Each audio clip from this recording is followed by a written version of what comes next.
control, and if they decide that it's Parliament which decides, it's a great example of us having control, isn't it? Well, it depends where you think sovereignty, this sort of mythical word, which means, you know, running our own country.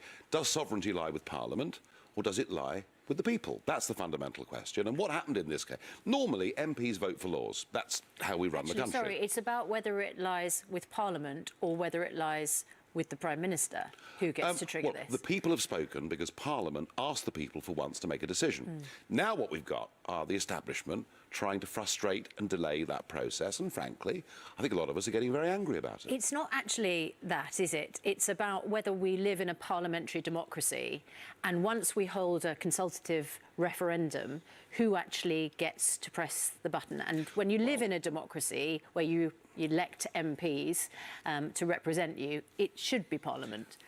That's why we had a referendum, because just occasionally there's a decision where Parliament says, we're going to let you, the people, decide this one as opposed to us. Look, I mean, I'm frustrated by it because it's delayed the whole thing, as I see it, by months. However, I don't think it really matters. I'm assuming that this court judgment will uphold the earlier one and that Parliament will get a say, but I don't think it's going to matter. And the reason for that is because the Labour Party, they know that in all those Midlands and Northern seats, so many of their voters wanted Brexit that if they're seen to frustrate it, it would damage their electoral prospects. Do you think that the voters should get a chance to vote on the actual deal? Because as we've already established in previous interviews that we've done, there was no manifesto for Brexit. There was simply, do you want to remain or do you want to leave?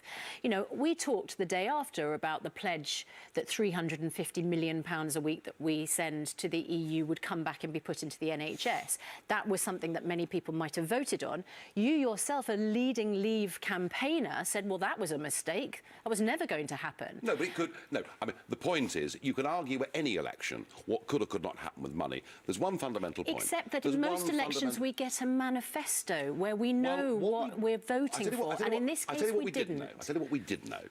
We knew that a vote to leave meant leaving the single market, because every single leading campaigner on both sides said, if you vote to leave, you're leaving the single market. And I was pleased.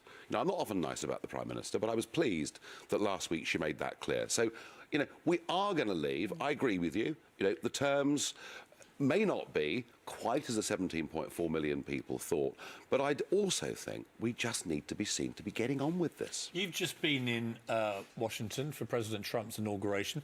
Pretty polarising inauguration.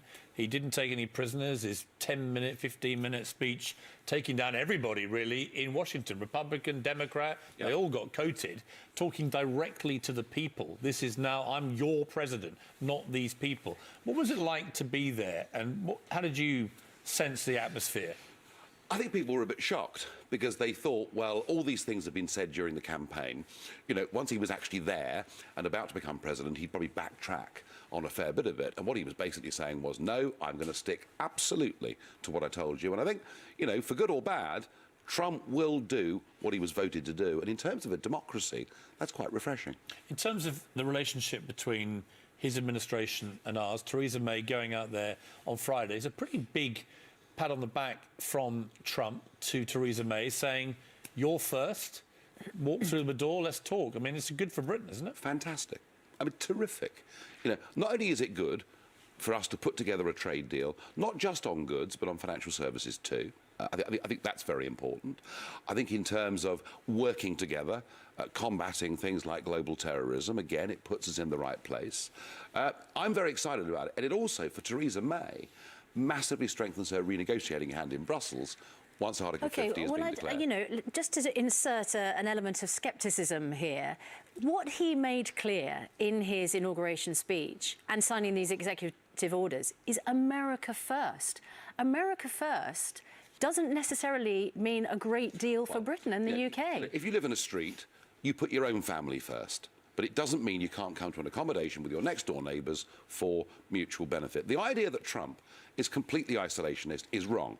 What he's saying is we will have free trade, but we'll do it with equivalent countries who don't use state subsidies and don't undercut us. And I think this deal is good for both of us. And Mrs May can go to Brussels and say, look, do you know what? The whole world's queuing up to do business with us. Can you please cut a sensible deal here? We've got to do a pretty significant deal with the US if it's going to come anywhere near matching the deal that we have with our European trading partners.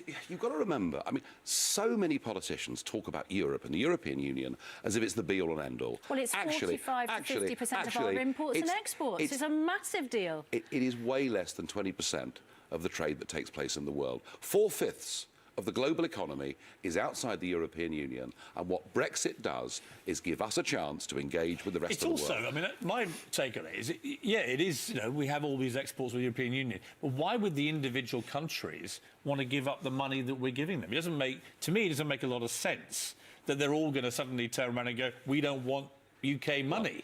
I mean, the reverse, isn't it? I mean, bear in mind that the Bavarian finance minister has said how concerned they are about the damage Brexit could do, not to Britain, but to Bavaria.